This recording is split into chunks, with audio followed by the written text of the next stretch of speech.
Sige po. Mark chapter 4, verse 35. Okay, sabi po ng Bible yan, and the same day, when the even was come, he said unto them, let us pass over unto the other side. And when they had sent away the multitude, they took him even as he was in the ship, and there were also with him other little ships. And there arose a great storm of wind, and the waves beat into the ship, so that it was now full. And he was in the hinder part of the ship, asleep on a pillow. And they awaked him, and said unto him, Master, carest thou not that we perish? And he arose and rebuked the wind, and said unto the sea, Peace, be still. And the wind ceased, and there was a great calm. And he said unto them, Why are ye so fearful? How is it that ye have no faith? And they feared exceedingly, and said one to another, What manner of man is this, that even the wind and the sea obey him? Tayo po muna yung manalangin. Dakilang Diyos, salamat po ng marami sa oras mo ito. Bless po yung aming pong magbubulay-bulay sandali ng mga salita po ninyo. Maging reminders po sa bawat isa po sa amin ang aming pong matututunan ngayon po gabi. Salamat po sa bawat isang narito. Palayan mo kami sa pangalan ni Jesus. Amen. At amen. Minatay po sa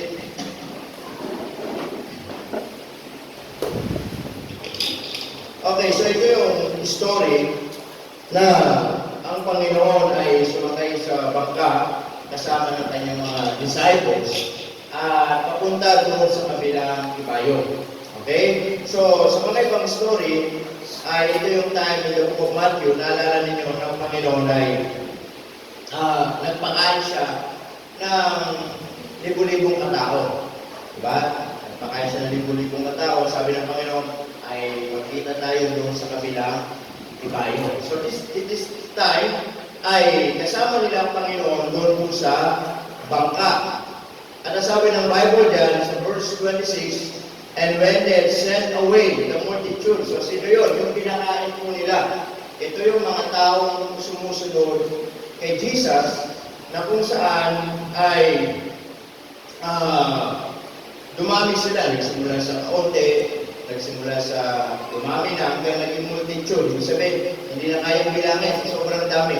Amen, mga kapatid? And of course, kung mga multitude na to, ay hindi naman lahat ay sumusunod sa Kanya dahil talagang ay tagasunod sila ng Panginoon. Yung iba, sumusunod kay Jesus sapagkat yung iba ay namapanghala sa ginagawa ni Jesus, diba? Nakikita nila, nagpapagaling. Nakikita nila ay gumagawa ng himala. Diba? Nakikita nila kung paano pagalingin ni Jesus yung pilay, paano pagaling, diba? Ang last Wednesday, diba? Yung paralisado, pinagaling ni Jesus. So, kaya itong mga tao na-amaze sila, kaya gusto nilang sumunod sa Panginoon at gusto pang makakita ng mga himala ng Panginoon. And some of the multitudes ay sumusunod lang sila sa Panginoong Jesucristo kasi may napapakinabangan po sila. Tama? Nakikita nila ang Panginoon, nagpapakain, kumakain sila. So, ganun ang ginagawa ng mga tao. So, hindi dati sumusunod kasi talagang sumusunod sa Panginoon. Pero naipon ng naipon. And then, sabi ng Bible dito, ay bago sila pauwi ng Panginoon, sila po ay pinakain po ng Panginoon.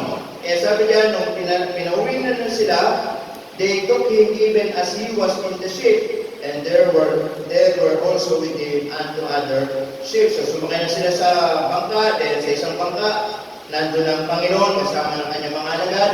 Then, kung sila naglalakbay na, mga kapatid, bigla, sabi ng Bible, and then arose a great storm of wind. So sinalubong sila ng malakas na unos, malakas na bagyo. At hindi po biro kapag sa dagat ka sinalubong ng bagyo. Tama? Dito, pag sinalubong ka ng bagyo dito, mas mahigit pa dito kung salubungin ka ng bagyo na nasa lupa ka kaysa sa nasa dagat ka. Kasi dito, pwede kang magtago, punta ka lang dito. Pero sa bato, wala kang Diyos doon. Talaga magtitiis ka at palalamasin mo yung bagyo. At yung mga alon ay hindi biro yung mga alon. Tama? Hindi biro yung mga alon. At ang sabi ng Bible yan, nakaranas sila ng great storm and great wind. Okay, malakas yung hangin. And the waves beat into the ship so that it was now full. Ngayon, binabangga yung bangka ng malakas na bagyo, ng malakas na hangin, at halos yung bangka ay malaki na ng tubig, at halos lumubog na. So, could you imagine, gano'n yung situation po nila. And then, yung mga disciples, siyempre, nag-worry na sila. Hindi na nila alam kung anong gagawin nila. Okay, marahil yung iba nagtatanggal ng tubig sa bangka para hindi masyadong lubog. Yung iba siguro, binabatak yung nabito, yung paglayag nila, binabatak yung kasi doon sila, kasi hindi naman dimakin yung mga bangka. Okay? At hindi naman sila nagsasagon masyado, ay sinasabay nila yung hangin. And then, dahil gulong-gulo na sila doon sa time na yun, nakita nila ngayon ang Panginoon. Ang sabi ng Bible sa verse 38.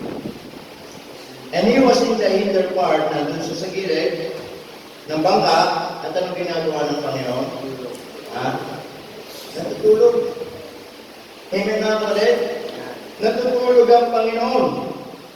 Ngayon, ginising nila, sabi dyan in verse 38, and they awake him, and say unto him, Guro, Master, here is thou not that we perish. Ginising nila. Sabi nila, Guro, bumangon ka dyan, Guro, bumangon ka. Sabi dyan, here is thou not that we perish. Sabi Panginoon, wala ka bang pakialam sa amin? Mamamatay na tayo. Lulubog na tayo. In verse 39, bumangon ang Panginoon, at sa kanyang pagbangon, anong sabi dyan? He rebuked the wind. Sabi niya sa hangin, mga kapatid, he rebuked the wind and said unto the sea, Peace, be still. And the wind ceased, and there was a great calm. Amen? Tama? Sabi ng Panginoon, inausap niya yung dagat, manahimik ka. Tumahimik ka, umayaba ka, kumalmado ka. Dahil sabi ng Bible, nagkaroon ng malaking kalmado yung dagat. Naging payapa. Amen mga kapatid? At wala ka makakagawa nun sa Jesus nun. Tama? Hindi, sige tuloy. Hindi ko nga kaya yun. Tama. So sa Jesus lang. Then in verse 14, and he said unto them, Why are ye so fearful? So tinanong niya yung mga alagad niya, bakit kayo natatakot? Then the second thing, sabi niya, tanong niya ulit, how is it that you have no faith? Bakit wala kayong pananampalataya? So dalawang tanong ng Panginoon, bakit kayo natatakot? Bakit wala kayong pananampalataya? Amen? Nakalimutan niyo ba na ako na yung lagi yung kasama-sama? Bago naman yung mga multitude nakasama, o kayo yung unang nakasama ko, tinawag ko nga kayo isa-isa. At kayo yung nag-experience, naka-witness, ano yung kaya nyo gawin. And then sa maling na bagay lang, sabi ng Panginoon, nakatakot na kayo. Amen mga kapatid? Eh sabi dyan, nasaan na yung iyong pananampalataya? Bakit wala kayong pananampalataya? Tama mga kapatid? Then verse 41, and they feared exceedingly, nangatakot silang lubos, and said to one another, nag-usap sila, sabi dyan, what manner of man is this, that even the wind and the sea obey him? Sabi niya, ano kung sing tao ito? Na kahit yung dagat, kaya niya pasunurin. Amen mga kapatid? Now, sa application ng buhay natin mga kapatid, at this point of time, nasabi ng Bible, nagkaroon ng malakas na bagyo, nagkaroon ng malakas na unos, pero nung ginagawa ng Panginoon, natutulog. Amen? He was sleeping. Tama po ba? He was in silent. Nandun lang siya sa tabi. Natutulog siya. Tama mga kapatid? But listen to this mga kapatid. It doesn't mean that God is silent. It doesn't mean God is not doing anything and God is not moving. Hindi po ibig sabihin ng Diyos, tahimik, hindi na siya gumagawa. Amen? Na minsan, marahil sa buhay natin, pag may mga problema, pagsubok, mga kapatid ay, akala natin hindi gumagawa ang Panginoon. Na marahil akala natin hindi kumikilos ang Panginoon. Akala natin, katulad ng mga disciples, sabi nila, Panginoon, gumising ka dyan, wala ka bang pakialam sa amin, mapapahamak na tayo. Amen mga kapatid? Na marahil galing yung mga katanungan natin, Panginoon, wala ka bang malasakit sa amin, wala na kaming kakainin, wala na kaming ganito, Panginoon. Nagmamalasakit ka ba sa amin? Ang dami na namin problema, ang dami na namin mga pinagdadaan, sunod-sunod yung nangyayari sa amin. Hindi ka ba nagmamalasakit sa amin? Amen mga kapatid? Na parang pakiramdam natin, hindi kumikilos ang Diyos, hindi gumagawa ang Diyos, napakatahimik ng Panginoon. But listen to this. It doesn't mean God is silent. God is not doing anything. Sometimes, yes, God is silent, but sometimes God is waiting sa mga kapatid. Naghihintay lang ang Diyos na tayong tumawag sa Kanya. Naghihintay lang ang Diyos na tayong humingi ng tulong sa Kanya. Naghihintay lang ang Diyos na ipakita natin yung ating pananampalataya. Tama? Hindi ibig sabihin dahil ang Diyos wala na siyang ginagawa. Sometimes, God is sleeping. Yes, natutulog siya, pero alam niya kung anong nangyayari. Amen mga kapatid? Tahimik siya, pero hinihintay ka lang lumapit sa Kanya. Hinihintay ka lang magtiwala, hinihintay ka lang ipakita mo yung pananampalataya mo sa Kanya. Amen mga kapatid? Nakalimutan ng mga alagad. Sino ba ang Panginoon? He is the Creator. Amen mga kapatid? Sino lumikha ng dagat? Siya. Kaya wala akong duda, kaya niyang pasunurin yung dagat. Amen mga kapatid? Sabi sa dagat, tumahimik ka. Amen mga kapatid? Kumalma ka. Bay, kumalma yung dagat. Amen? Yung tao sinasabihan, umarap sa kanya, sabi niya, umalis kayo dyan. Bay, umalis sumama sa masjid. God is so powerful. Amen? The Lord Jesus Christ is so powerful. Amen? Sabi ng Bible diyan, kinuusap niya yung mga alagad. And then, the second thing na makikita natin, habang itong mga alagad, nandun sila sa situation na sila po'y gulong-gulo, nandiyan yung bagyo, nandiyan yung unos, pero ang Panginoon, ang ginagawa niya? Anong ginagawa ng Panginoon? Natutulog. Anong pakiramdam ng tao natutulog? Sabi nga Lord Day, nakapagpahinga siya ngayon. Ilang araw? 3 araw nagpahinga, tapos bumangon ulit. Diba? Kung si Jesus namatay ng 3 beses, 3 araw, nabuhay muli kayo. Nagpahinga ng 3 araw, tapos bumangon ulit. Tama? Pero, anong pakiramdam na natutulog? Ha? Anong pakiramdam yung pag natutulog kayo? Ha? Ha? Wala ka lang sa nangyayari. Walang alam sa nangyayari. Right. Diba pag natutulog ka paggabi, alam mo ba kung nangyayari sa asawa mo? Alam mo ba kung nangyayari sa mga anak mo? Alam mo ba kung nangyayari sa paligid mo? Pag-isip mo ng umaga, paliwanag na. Tama mga kapatid?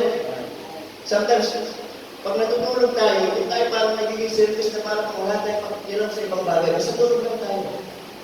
Amen mga kapatid? Kaya nga pag gumising ka, magpasalamat ka sa Panginoon. Kasi yung buong magdamag na yun na wala kang alam, iningatan ka ng Panginoon. Tama? Pwedeng nakaper, pwedeng may magnakaw sa inyo, pwedeng may pumasok, may dalang patalim, takyasan yung ilong nyo. O, di ba? Pwedeng bumagsak yung, di ba? Pwedeng bumaba na tutulog ka, yung isa nyo, pwedeng bumagsak. O, di ba? O, lahat pwedeng mangyari. Tama nga kapatid, pero kita nyo, pag natutulog tayo, wala tayo kaalaman. Anong tinutukoy nun? Katulad po dito ng mga alagad, sila yung gulong-gulong. Worry, nandiyan yung bagyo, pero ang Panginoon ay natutulog. It means, sa panahon na gulong-gulo ang buhay natin, gulong-gulo yung mga sitwasyon ng buhay natin, pwede natin tulugan. Ha? Alam mo, pag may problema kayo, kung hindi nyo na alam kung anong gagawin, matulog mo. Para ma-relax yung isip. Ha? Hindi makatulog? Pero hindi ka matulog. Ibig sabihin, pinapakita lang dito, yung mga problema, mga kapatid, kung tayo mag-worry, hindi natin masusolve. Amen? It is based ng pagtulog ng Panginoon, kapag tayo matutawag sa Kanya magtitiwala, para bang natutulog tayo, ibig sabihin, mayapa lang tayo. Tama? Payapa lang tayo. Amen mga kapatid? Kaya nga kahit may problema, may pagsubok, kita mo may kapayapaan sa puso. Amen po ba? Eh sabi na bago yan, ang Panginoon, nirebuke niya. Sa verse 40 sabi diyan, bakit kayo natakot? Nasaan ang inyong pananampalataya? Amen mga kapatid? Kaya nga po hindi ibig sabihin ng Diyos, tahimik ang Diyos, wala siyang ginagawa. Ang Diyos ay tahimik. Mga kapatid, minsan, inaantay ka lang lumapit sa Kanya. Amen? Minsan, inaantay ka lang magtiwala, inaantay ka lang tumawag sa Kanya. Pero hindi ibig sabihin, hindi pakiramdam mo, tahimik ang Diyos, hindi kumikilos ang Diyos, ay hindi nagagawa ang Panginoon. Hindi po mga kapatid. Amen mga kapatid? Kahit natutulog ang Diyos, gumagawa ang Diyos. Amen? Kahit tahimik ang Diyos, gumagawa ang Panginoon. Amen? Sometimes, sa Bible, marami pong mga laban sa buhay na hindi mga laban sa buhay, na hindi dinaan sa pakikipaglaban na nagtagumpay. Alam mo mga Israelita, yung panahon ni Joshua, nung inigyutan nila, mga kapatid, yung wall of Jericho, tama? Anong utos sa kanila? Ikutin mo ng 7 beses. Walang mahingan. Ikot lang kayo. Sabi ng mga Israelita, paano tayo magwawag yan? Paano tayo malalaban yan? Paano tayo mananalo yan? Ikot lang tayo, mananalo lang tayo. Pero sabi ni Joshua, inuutos ng Panginoon. Amen? At pag-ikot natin ng 7 beses, doon tayo mag-iingay. Ibig sabihin, yung pag-iingay nila na yun, mga kapatid, yun yung pag-iingay nila na nagtagumpay na sila. Tama? Lahat ng pakapakapan nila, patutulogin nila. Ibig sabihin, yun ay pagbubunyagin na nila na napupog na nila yung wall of Jericho. Tama ba? Hindi sila lumaban ng gera, hindi sila lumaban ng baril, hindi sila lumaban ng espada, sandata. Yun lang yung kuwan. Amen po ba mga kapatid? May sila 7 beses. Ang layo nyo. Isang araw, isang ikot. Isang araw, isang ikot. Pag 7 ikot na, sabi ni Joshua, sabay-sabay natin patunogin. Nung pinatunog nila lahat, yung wall of Jericho bubulsa. At nagwagi sila, maraming sila salamat. Gumamit ba sila ng sandata? Hindi po. Sometimes, mga kapatid, meron na tawag na silent victory. Pwede tayo magtagumpay, kahit tayo lumaban. Amen? Kahit tahimik lang tayo, pwede tayo magtagumpay sa buhay. Tama mga kapatid? Amen? Oo. Yun nga yung biblical na pick-up line sa asawa ko. Diba? Sinabi ko sa kanya, ilang beses ba akong iikot para ma-call ka sa akin? At least biblical, di ba? Oo. Ganito mga kanya. At least, biblical yun. Hindi mo mga worldly na pick-up line, biblical yun, di ba? Oo. Ilang beses yun yung Israelita, 7 times. Nangyari, na-call yung Jericho. Bumagsak. Diba? Kasi ilang beses ba akong iikot para ma-call ka sa akin? Diba? Kuha na naman kayo ng idea, no? Zero, kuha na naman naman. Pero the point is this, mga kapatid. Tanda natin, when God is, pakiramdam ninyo ay hindi kumikilos, God is silent, hindi ibig sabihin, hindi gumagawa ng Diyos. Sometimes, gusto lang ng Diyos, makita yung pagtitiwala mo sa Kanya. Makita yung pananampalataya mo sa Kanya. Amen mga kapatid? Eh sabi na ng Panginoon, busy nga! Wala ka bang pakialam sa amin? Mamamatay na tayo dito. Nakalimutan nila kung sino yung kasama nila. Amen? Kaya sabi ng Panginoon, tumahimik ka, bagyo, uminto ka, uminto. Kaya sabi ng Panginoon, bakit kayo nangatakot? Nasaan ang inyong pananampalataya? Amen? So when God is silent, it doesn't mean God is not moving. Tanda natin, God is a powerful God. Amen? Amen. Kahit tulog siya, kahit nagpapahinga siya, kahit anong ginagawa niya, alam niya kung ano nangyayari sa buhay po natin. Amen? Kaya minsan, akala natin hindi gumagawa ang Diyos sa atin. Hindi po. Kahit tahimik ang Diyos, gumagawa siya sa buhay natin. Kailangan lang natin magtiwala sa Kanya. Amen? Amen. Tayo manalangin. Bigyan ng Diyos. Salamat po na marami sa paalala niyo sa amin. Naway ko po naging pagpapala po ako. Salamat po sa bawat isa sa pangalan ni Jesus. Amen. Alright, so tayo po ay dadako na po sa ating pag-pray.